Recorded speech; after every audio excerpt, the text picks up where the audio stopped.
Well, 2020 has mercifully come to an end, and I think it's the year that most of us probably don't want to look back on for too long, but we can't let the year go by without talking about some of the biggest topics in the sport of mixed martial arts. Mike Bohn with me today to do exactly that, Mike, and let's not linger on 2020 any longer than we have to, right? So let's just get into this. Number 5 biggest story of the year for us, Conor McGregor. He had a little bit of a struggle, right? It started out, he's got a season, man. He's going to be competing multiple times. He's got everything laid out. We're thinking, wow, this is going to be an amazing year for Conor McGregor. And then, of course, after the Cowboy Cerrone fight, incredible fight, but just can't get anything done. Struggles throughout the year. There's a little bit of strain, I think, with UFC. Man, what did you make of just Conor McGregor's year as a whole this year? Yeah, I mean, I don't think it was turned out to be what we thought or we're hoping it was going to be in January. I mean, that fight week with Cowboy was just so great. The energy he had, the mindset he was bringing in, it just seemed like this kind of different new Conor. And it was really exciting to see if we could get a few fights out of him this year. And I know they were maybe working towards something with Gaethje in July, but the pandemic hits, and of course, understandably so, the UFC wanted to play it out a little bit to see if they could get Conor McGregor back with a crowd and get that gate that obviously he brings so much money along with him, but it didn't pan out that way. And I think we saw that cause some frustration with Conor. I mean, he retired for the third time. He was doing all these kind of interesting things outside, teasing a boxing match with Manny Pacquiao. And his frustration even boiled to the point where he wanted to fight so bad that he was saying, Dustin Poirier, come to Dublin, I'll fight you in a charity boxing match, and we'll do it, here in my gym or whatever. And I think that's ultimately what led to him getting back in there and actually booking a fight against Poirier. But yeah, it was not the year Conor McGregor wanted, for sure. It seems like he had his mind right and had his grind right and was ready to give us a lot of fights. And the pandemic, I think, of all the maybe major stars in the UFC, probably hurt him the worst. Yeah, it's a shame. We missed out. I think we were really, really excited to see how it would play out. I'm going to say I'm glad we didn't see the Manny Pacquiao boxing match. That's just something that doesn't really intrigue me whatsoever. No disrespect. I know it'd be a lot of money. And how cool is it that, as you said, the challenge to Dustin Poirier did end up at least being kind of a charity event, right? I mean, they're still going to commit the money to these causes, which I think is fantastic. So here's what's interesting, Mike. We're in a very, very similar situation, right? I mean, last January we had a big Conor McGregor fight. This January we have a big Conor McGregor fight. Hopefully that mental focus that he had carries over, that drive that he had carries over into 2021. We're still lingering in the pandemic. So give me your thoughts. How much do we see Conor McGregor in 2021? I mean, how many times are we going to see this guy fight? What are we going to see happen? Does this become the season? Maybe. I hope so. I just think it really comes down to, again, I think he kind of forced the UFC's hand in a little bit of way to just he was so tired of not fighting. He kind of brought this up on his own with the Poirier thing, and they kind of just forced this to happen. And I could see something similar, unfortunately, happening maybe after this fight. I assume, ideally, perfect world, you maybe get Conor in there in January and July for International Fight Week, if that's even still a thing, and then maybe back in December. So I'm assuming they're probably going to hope by July they can get a crowd back. They're going to delay it. If things don't go as they want, maybe it gets pushed back even further and we kind of find ourselves in the same loop that we saw in 2020. That would be disappointing. But in a perfect world, as I said, you could get Conor in there maybe January, July, December, 3 fights. Maybe one of those is a championship fight if the Poirier fight doesn't end up being that or anything like that. So I think there is more hope for optimism, especially maybe if Khabib is removed from the lightweight title picture. That gives, Conor McGregor more new fights. He could maybe be the champion again, all these kind of things. So I definitely have more optimism coming into this year, especially kind of as we know the lay of the land. We didn't know what was coming in 2020. I think 2021, we hopefully will see more of him. Yeah, so much uncertainty in the air, right? If ever there was a more difficult year to make predictions, I don't know. When UFC President Dana White says he doesn't even know what's happening in his business a month out, it's tough for us, but it's interesting to look ahead. All right, let's talk about our number 4 biggest story of the year, and it was kind of a group one here.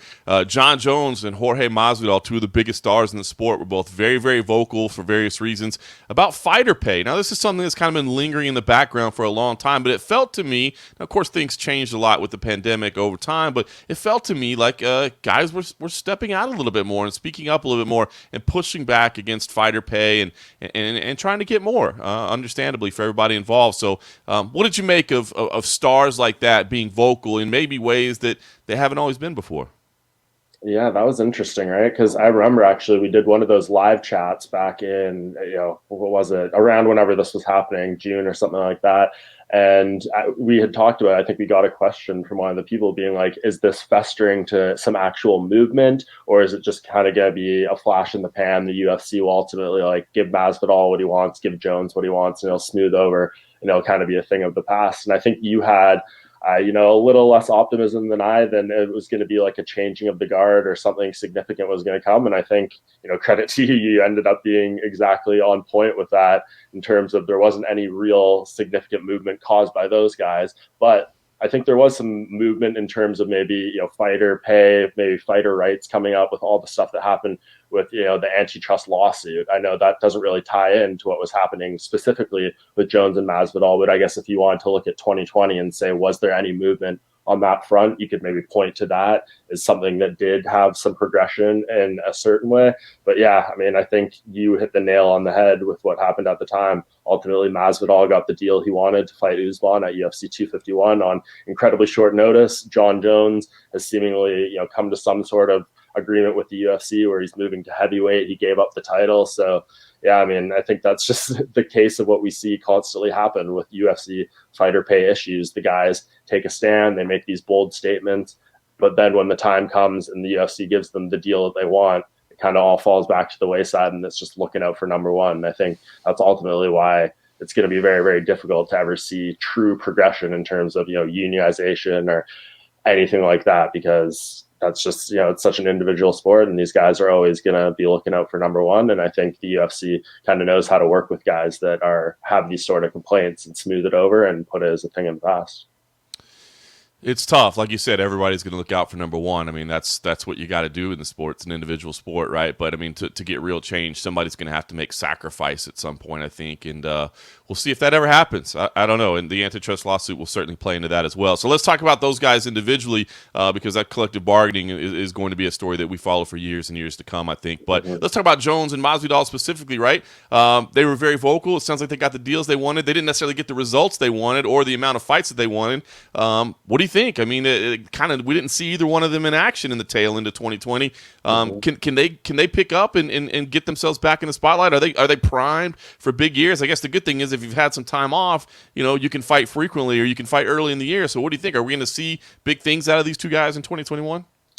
I think we'll see big fights. I'm not so sure about the big things. I mean, Jon Jones, I think his chances of being a UFC champion again, he'll probably fight for the heavyweight title in his next fight. I think it's going to be big stuff for Jon Jones. Jorge Masvidal, slightly less optimistic because the two biggest fights in front of him, being Colby Covington, maybe a Leon Edwards, something like that. It's really tough stylistic matchups for him. So I think Masvidal is going to need to win a really tough fight if he wants to maximize what 2021 is for him, because if he comes in, takes another loss, it could be a challenging thing for him. If he's able to get that Nate Diaz fight, I think that's a good way to build himself back up. But I think the Masvidal star resurgence, I think he's always going to have that name. But in terms of people deciding whether Jorge Masvidal is the most absolutely elite type of fighter, or as Colby Covington calls him, journeyman George, I think his next fight is going to really decide the narrative of what we see from him in the next maybe couple of years, actually.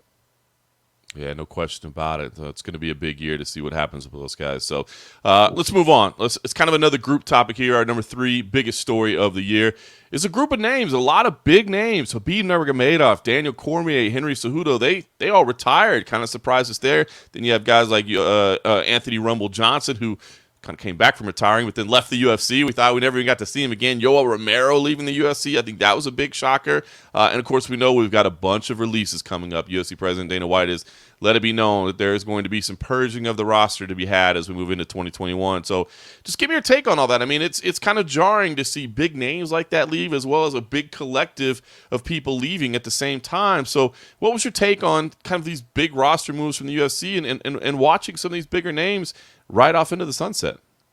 Yeah, it's interesting, right? I mean, there's like everyone kind of had their own issues, so it's hard to like group it together too much. Like obviously Khabib had his very personal reasons for kind of moving on from MMA, if that sticks. Henry Cejudo seemingly had some issues with his pay and not wanting to continue if he wasn't going to be compensated.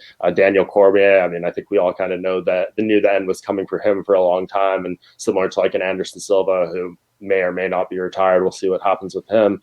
But yeah, I mean, I think this has just been something that's coming over time. I mean, the stars that we know that we grew up with in the mid 2000s, stuff like that, they're reaching the tail end, and we're seeing this UFC roster turnover, which is essentially what it's coming to be. And I understand, it's part of the business. Like, I think the UFC has the two best matchmakers in the game, and Mick Maynard and Sean Shelby, and Dana White obviously has been following and part of the sport and knows the talent as long as anyone. I think at some point you have to make a decision on how are you going to turn over your roster? How long are you going to hang on to these, older, higher paid guys? And, especially now when they're getting so much talent funneled in through Contender Series and just general signings and everything, I think they're kind of now looking and seeing this group of talent that's coming in that's going to be guys who have trained MMA as a whole, not just one individual sport, since they were little kids. And I think that, this was just maybe the time where the trigger had to be pulled in terms of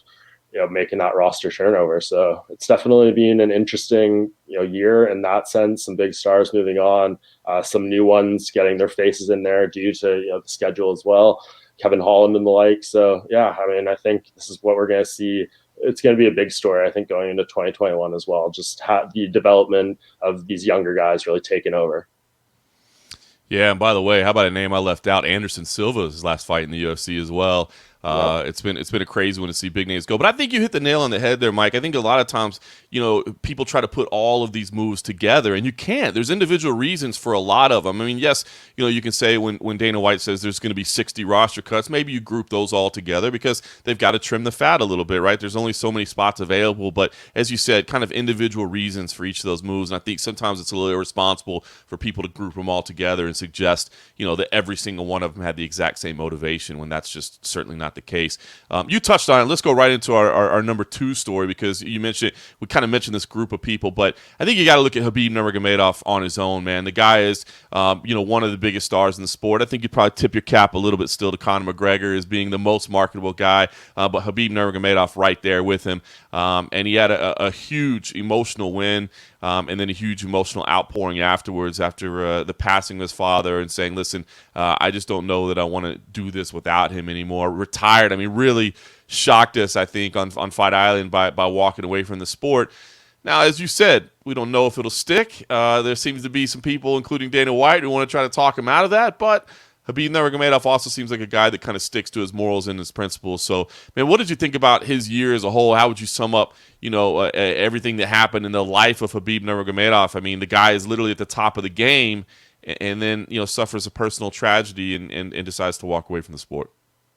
And so crazy, man, to think that we were back there in March and we got that Khabib and Tony press conference was actually extremely entertaining. Tony comes in with the baseball and all that, and it seemed like we were going to actually get that fight, and then just madness hits, when the whole thing fell apart, and, they seemingly advised Khabib to go back to Russia when maybe they thought the fight would be in Abu Dhabi or something like that. And then the Tony fight falls apart again, and his dad gets sick, and it was just a really turbulent year coming in to all that stuff that happened in terms of not getting the Tony Ferguson fight in the first half of the year, and just all the craziness and getting that delayed. And I think that's a fight that obviously, seemingly with Tony losing to Charles Oliveira, we may never ever get. So that's something I kind of will remember 2024 when it comes to Khabib a little bit, the final nail in that fight being put in the coffin. But yeah, man, the personal stuff with him. I mean, his father passing away with some complications with coronavirus, him telling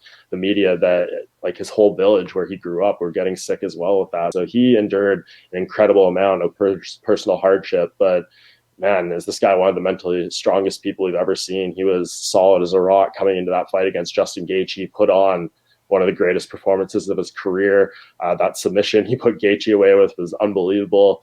And yeah, I mean, in the cage, he looked like one of the best fighters we've ever seen, and still the very best lightweight out there. But it's just everything outside of the cage that obviously has maybe brought the end of his career. I don't know. I mean, that moment of him falling on the ground after that win and just the emotional outburst was, I think, maybe the moment of the year for the UFC. Like, just that everything that went into that was very, pulled on the heartstrings a lot. So yeah, for Khabib, I can't imagine the year he's gone through, like personally, all the ups and downs, the emotions and stuff like that. I mean, I just thoughts still go out to the guy because I'm sure he's still dealing with a lot of that and comprehending a lot of it. But what we saw from him in the cage, the one fight, was absolutely unbelievable. And it's a shame we may not see any more of that. Yeah, it's interesting, right? I mean, we make jokes about MMA retirements, right? And then they never stick, and they're not real. But I mean, you can't dispute what you saw in the cage that night. I mean, the emotion was real. If the guy is doing that for leverage, get the man to Hollywood really quick because he's going to pick up some acting awards. But listen, it would be a shame. I mean, the guy's at the top of the game. I mean, pound for pound, #1 in the MMA Junkie rankings as we end the year. I mean, undefeated, undisputed. I mean, the guy is incredible. But what do you think? I mean, there's more, I think, to Khabib, and he's kind of said it. Look, I've done everything in the sport. It's great that I'm on top. From all accounts, the man needs no more money in his life. He's doing just fine with that. He's banked millions through his career and is well connected and well set up for the next phase of life. And he says, listen, I don't know that I want to do this anymore. So, again, a very difficult one to predict and maybe one that we'll know more about in a couple of weeks when we have this meeting between Khabib and Dana White. But what's your prediction? Do we see Khabib Nurmagomedov fight in 2021? Yeah, I was going to say this one's going to be dated in about 20 or so days. So we're either going to be proven right or wrong pretty quickly here. But man, this is definitely the toughest one for me. I just don't know. It's so hard to say. Like, I, of course, would love to see him fight. It would be great. There's still a lot of contenders out there that he hasn't fought that I think would be interesting matchups. Charles Oliveira, Michael Chandler, all these guys coming in and up on the rise at lightweight. I think those are all amazing fights. But again, like, what more is there for him to really prove?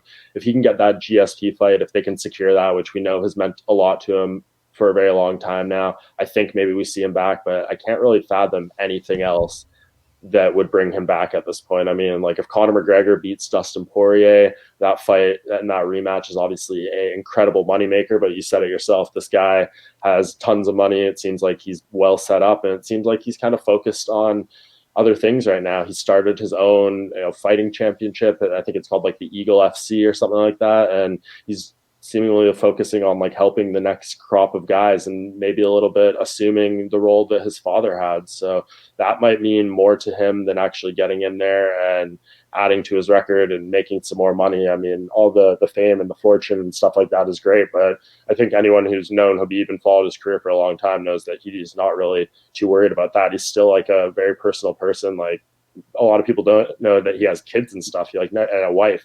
He never even talks about that. It's all very public and kind of goes to within himself. So I think it's going to be a decision that will only be made if they give him something really, really tempting. And he said it himself. I mean, he's made the jokes like $100 million if they give me. Maybe it's like the GSP, this, that, and the other thing. So it's going to be interesting to see what Dana White tries to sell him on, because one of his very good friends, Daniel Cormier, said, like, you can't appeal to Khabib with money. He's going to have to appeal to, the man, Khabib's core, and, make a pitch to that to bring him back. So curious to see what approach Dana White is going to go into this meeting with, because I think it's pretty obvious he wants to have Khabib continue fighting, the star that he is, the power that he has in Russia in terms of that market. There's a lot of upsides to having Khabib compete. So I think we're going to see maybe Dana White's best work in trying to make the sale job happen. Yeah, it's such a tough call. We're going to see how influential he can be. But listen, I mean, it's such a tough one to predict because Khabib, I think, could come back and compete against anybody. I mean, I'd still pick him against everybody on the UFC roster. I mean, that is no disrespect to anybody on the roster. I just think he's competing at that level, and he's kind of a different animal. So, I mean, he absolutely could come back if he wants to, but clearly it's just going to boil down to his own personal motivation and if he finds something interesting or intriguing to come back for. So, I'm not 100% sold he fights again. I think there's a possibility he doesn't, but as you said, hopefully we'll know in a couple weeks what his decision is. That takes us to the biggest story of the year, and I don't think it takes much of a rocket science to figure out what's going on here. The biggest story of the year, of course, was the UFC returning from the coronavirus pandemic. I mean, COVID-19 has absolutely ravaged the world this year. It has, basically controlled every narrative of every sport, of every industry and business, everything across the board. So, of course, it's no different here in the mixed martial arts industry. And, of course, the UFC led the charge, right? I mean, they got things going before any other professional sport. We went down to Jacksonville, Florida, did some events there.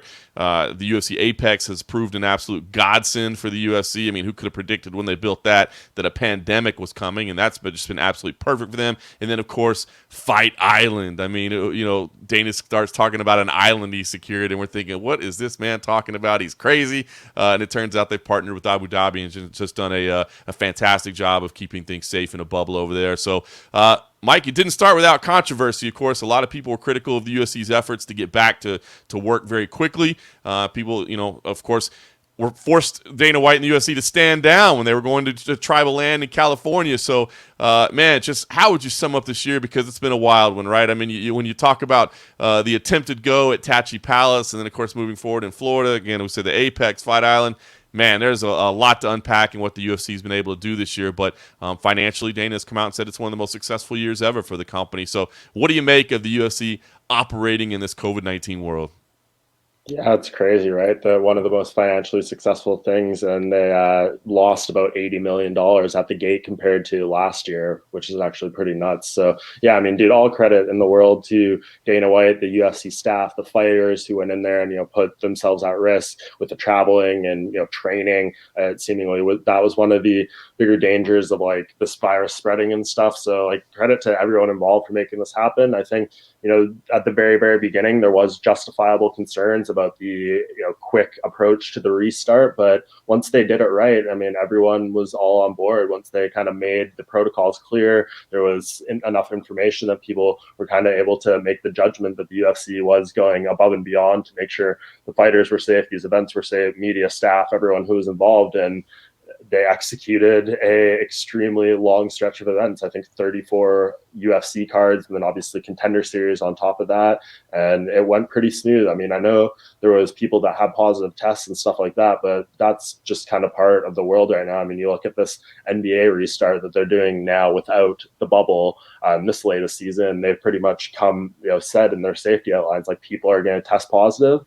But then they have the protocols of how they'll go through, how many tests you need to clear before you're back in, et cetera, et cetera. So the UFC was a bit ahead of the curve on that front, and like getting out there and being aware that, there's going to be some consequences and some things that come along with this. But generally speaking, a lot more people are going to benefit than be hurt from it. They're going to be able to keep the train moving. They're going to give fighters work, fighters opportunity to compete, and just guys that maybe wouldn't have broken out to being the names that they were if this wasn't the same kind of circumstances. Like, you look at someone like a Kevin Holland, who is in the talks, or Davidson Figueiredo too, who I think are the number 1 and 2 guys for Fighter of the Year. They benefited massively from this. I don't think they would need Davidson Figueiredo for a 21-day pay-per-view turnaround if all this wasn't going on. Kevin Holland may not have got the chance to compete 5 times without this pandemic schedule. So I think there was a lot of upside to it. I mean, obviously, it gave people at home through lockdowns hours and hours of endless entertainment and stuff like that. So I think the positives massively, massively outweigh the negatives. The beginning of the quickness to the restart, as I said, warranted criticism there, but ultimately, like, I don't know how you can not give Dana White, the UFC, as I said, fighters, staff, and everything involved, the production people who had to make insane changes on minutes, hours notice, A+ to all of them. I mean, they pulled this off about as well as you could, and it seems like they have the format down pat. In 2021, I'm sure will be even smoother in that regard. Yeah, listen, I know that Dana White's year-end video didn't go over real well with a lot of people, but you got to give him credit. I mean, as somebody who has lived this thing all year long, man, I've seen firsthand, every aspect of it. And, man, you just can't question their commitment to doing it right. I mean, have they made some mistakes along the way? Absolutely. I mean, this is new for all of us. But if you're going to stand back and say that, they haven't done absolutely everything over the top, to make this thing happen, I think you're just wrong. They've really been committed to it. So, here's the $1 million question, maybe the $1 billion question, the one that Dana White says he can't even necessarily answer. Let's make the impossible prediction for 2021. What are we going to see? When are we going to see fans back? Are we going to see fans back? Do we wait all year and not do it? Are we going to be at the Apex all year long? I mean, we know we're going to Fight Island in January. Or are we going to do that multiple times? I mean, Dana himself admits he has no idea what's going to happen. So what does Mike Bohn say?